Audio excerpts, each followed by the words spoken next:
Hi guys, thank you so much for actually tuning into my channel every week.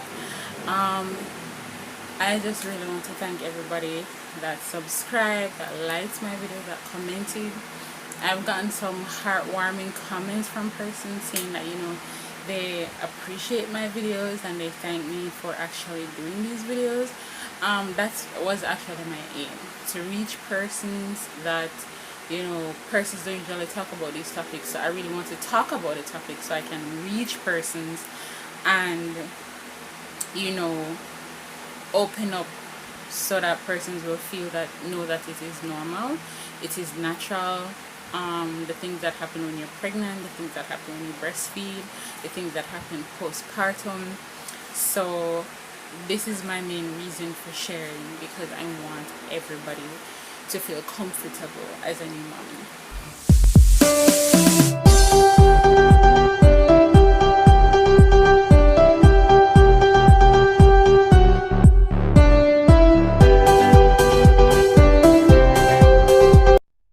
So today we're going to do that video that a lot of persons have been waiting for.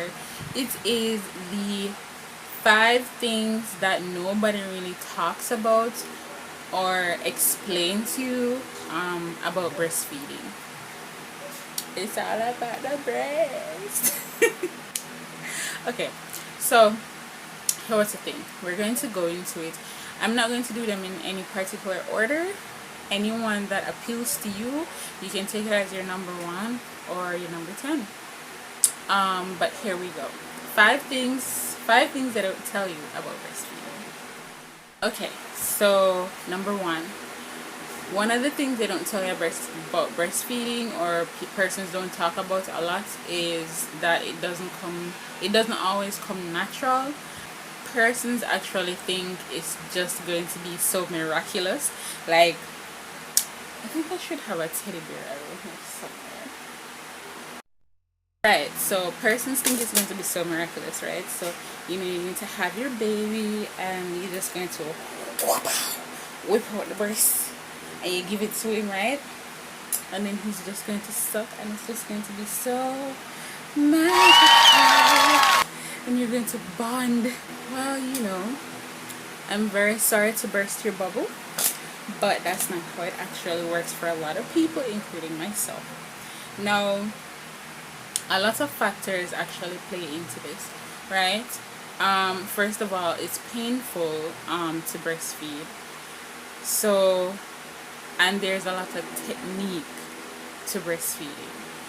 If I'm not sure if every hospital does it, but when I was at UE, they encourage you to get the latching properly before you actually leave the hospital, because they know that it can be a very difficult and stressful process, right?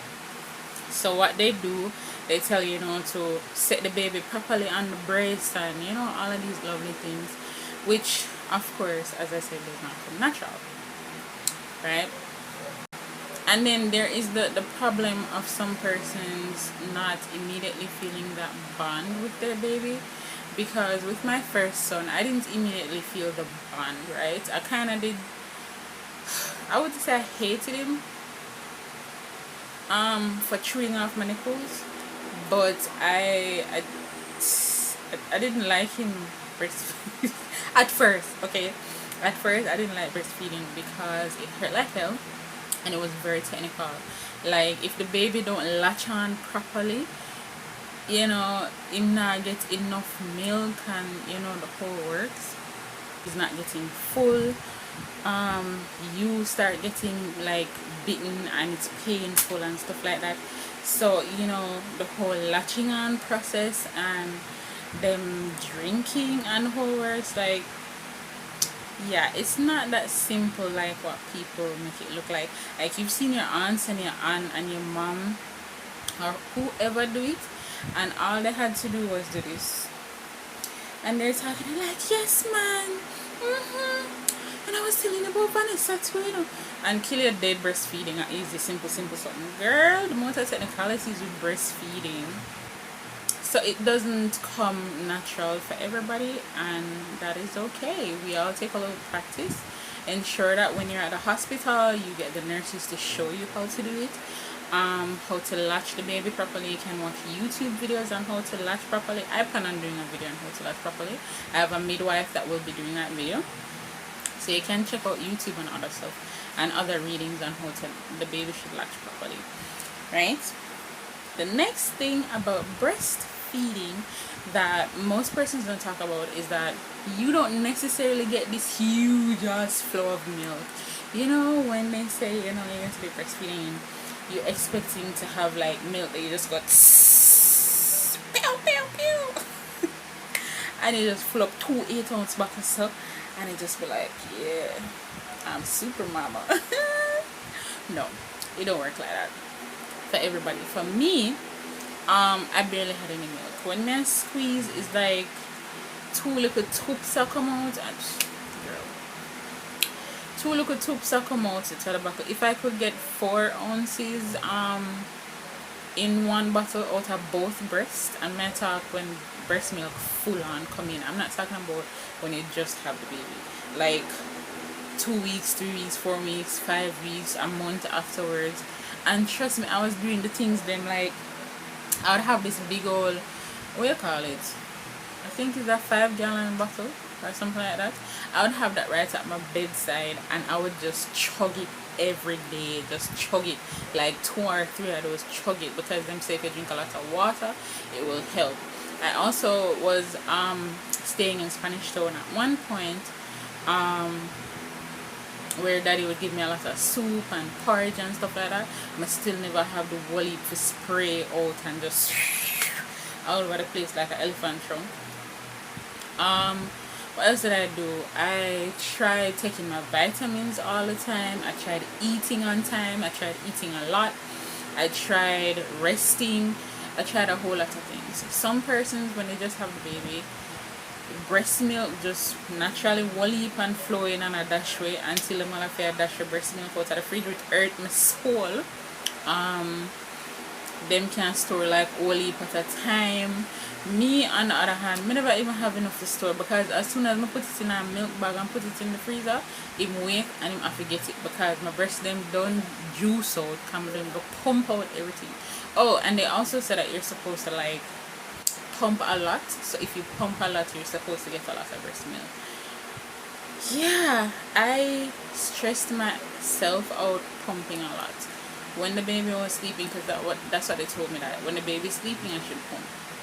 And when the baby was sleeping I kept pumping in between sleep, so by the time I'm awake he has nothing to get, because I pumped it all out while he was sleeping, because I never have enough to pump and to actually feed him.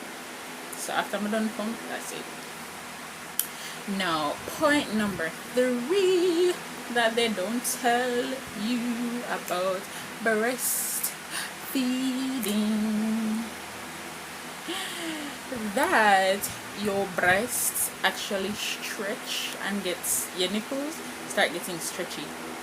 Yep, like if I could show you right now and it's not TMI, I would have, but I can't, so it's not that type of channel. Your nipples get soft and stretchy, especially the longer you breastfeed. Right, the longer you breastfeed, the nipples get soft and stretchy. So the whole, like, after a while the pain subsides and you know you're barely feeling the biting of your nipple anyways, like the gum bites, whatever. If it doesn't bite hot, you don't feel it that much, because your nipples just get so soft. And like if you pull one of them it can probably pull up straight out. So I'm just playing, guys. I'm not trying to, okay, my last video person said that I scared them with the episiotomy and stuff like that. I'm not trying to scare you or discourage you about having a baby and stuff like that. I'm just trying to prepare you for the things that will happen, so that you don't get into shock like I did, because I was very shocked that my nipple then can stretch that far. The good news is that after you're done breastfeeding, your nipples and your breast starts going back to normal. Of course, it's not going to go back to what it was, you know, them bouncy, stiff things like boing. No, it won't go exactly how it was. There are persons that didn't really breastfeed either, and their breasts won't change much. But the longer you breastfeed is the more your breast kind of change, and it will go back. Because I have two boys. My first son only breastfed to 5 months because of my fault. I went away and he didn't get to breastfeed. But when I went away and he stopped breastfeeding, my nipples actually went back to normal and I could feel again. Because trust me, you will lose all feeling in them. It will get elastic and you lose feeling. Well, not all feeling, but you lose feeling. So even if you try to like foreplay with them and stuff like that, you kind of won't feel it that much because it's been so much sucked and bitten and stretched. You don't feel it that much. But as I said, once you're done breastfeeding, you regain the sensitivity in your nipples. So that's good. Point about breastfeeding that most persons do not discuss: engorgement and mastitis. Let me say it again: engorgement and mastitis. Okay, so engorgement is when your breasts get like super full with milk. Another point that persons do not tell you about breastfeeding, or they don't discuss a lot about breastfeeding, is engorgement. When your breasts them full up, get really full, and they're so huge and tough, like it feel like you actually have like a tumor in your breasts. You know, them get like huge and tough. Like if you feel it, it feels really hard. Let me just tell you, engorgement looks real sexy because when you whip out those breasts, you know, well, you know, when you have on a dress and you know it's all plumped up there and whatnot. However, it's extremely uncomfortable. It's painful because all the ducts in your breasts are like full and like they must stretch. And let me tell you, if you ever remove your bra or blouse or anything of the sort, they will just start spray. So them just start spray out like crazy. Even sometimes, even if you wear breast pads and stuff like that, when it's engorged, it's like the milk just won't come out, so it just run out or spray out and whatever. And you know, I'm sure the babies love that because they get one heap of milk for suck. They might even choke or the milk start, you know, come through their nose. Because of how full your breasts are. So when you feed them, the milk start come through their nose. Now that's all. But engorgement is a little, well, it can be very painful, especially underneath here when your breasts them full up. And if you let yourself be engorged for too long, meaning you don't pump it out or you don't feed the baby, then it's going to end up that you can get mastitis. I'm going to put what mastitis is right here because I don't remember what it is, but I'll look it up and I'll put it right here. So mastitis is something that you don't want to get because it can be like, it can cause it. Mastitis is when your ducts are blocked, and engorgement is one thing that can cause your ducts to get blocked. Right, when the breast milk full up and you're not pumping it out and the baby not drinking it out. You understand? So be sure to not always get engorged. It's not a good thing. You need to pump out the milk if you have a lot of milk, or you make the baby drink it out. Right? Because engorgement can cause fever and stuff like that, and it requires medication, or you know, it can be a little painful. So engorgement, yeah, full of big bulby breasts. Last but not least, I want to tell you about, guys, that nobody really mentions about breastfeeding is how fulfilling and comforting it is. It's comforting for the baby, and maybe that's why as a mother you feel so comforted feeding the baby. Because when my son is like all curled up against me and one leg is up and you know he hugs on to the breast, and you know he looks so peaceful and comfortable with the breast, you know, you kind of start getting this feeling like, oh, he's so cute.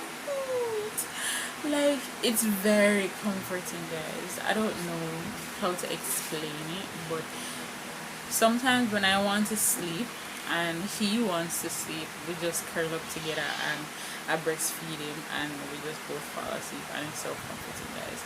Not in a sexual way. Let me just explain. Not in a sexual way, right? In a more motherly bonding love type of way. It just makes you feel comfortable, you know. However, guys, if it is that you're not feeling this motherly bonding comfort when you are breastfeeding, it's okay. There are some people that hate breastfeeding. There are some people that could not breastfeed because they didn't get enough milk to breastfeed, and that's fine because it happens to a lot of persons. So it's, you're not, if you didn't get to breastfeed, you're not missing anything really. You understand? You can still hug your baby and bond with your baby, curl up with the baby, stuff like that. So, you know, even when you're feeding them bottle fed, you can still hug them and cuddle them and stuff like that. So if you don't feel that immediate bond and connection and love when you're breastfeeding your baby, it's completely fine. But who do and who will is the best feeling ever. Okay, guys. Sorry about the bike in the background, I swear. Okay, guys.